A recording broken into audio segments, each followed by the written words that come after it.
The sales associate who refused to show me Hermsdale bags didn't recognize me from social media. Her manager did. I walked into Hermsdale looking like absolute trash after a 16-hour flight. No makeup, messy bun, oversized hoodie, and leggings. The sales lady's face said it all, but why is this peasant in my store? Looking for someone? She asked with that fake retail smile that doesn't reach the eyes. I'd like to see the new Birkin collection, I said, already knowing what was coming. Her perfectly plucked eyebrow raised as she looked me up and down. Our Birkins have quite a significant waiting list.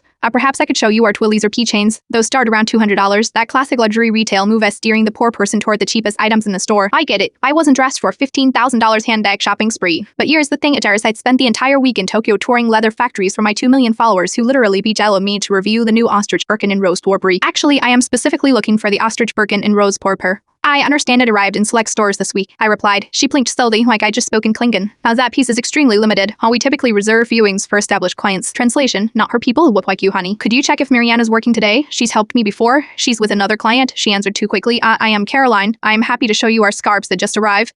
At this point, I should have left, but my DMs were flush with followers asking about this exact bag that Caroline was guarding like it might sprout wings and fly away. I'll wait for your manager then, I said, taking a seat on their pristine cream bench. 5 minutes later, a different woman emerged from the back office. Excuse me, she said, are you at Let's Reality? I nodded. With the authentication guides Nubian series, I nodded again. I am Diana, the store director. I follow your account while your comparison of vintage Birkin stitching was incredible. She glanced toward Caroline, who was suddenly very interested in rearranging shelf. I understand you are interested in our new collection. Within minutes, I was in their private viewing room with champagne, macarons, and 3 Birkin on a Valda tray, including the extremely limited rose porphyry ostrich that was supposedly reserved for established clients. As Diana described each bag, Caroline hovered by the door, her face cycling through the 5 stages of retail grief: denial, anger, bargaining, depression, and finally the awkward smile of someone who just realized she tried to sell keychains to a person with more influence than their entire corporate marketing team. I bought the bag as not to prove anything to Caroline, but because it was exactly what I'd been saving for. As Diana processed my purchase, she invited me to be a special guest at their Akamine Try event. As I left with my orange box, Caroline held the door open, her smile strained with embarrassment. I smiled back genuinely. The Twillies were lovely too, perhaps next time.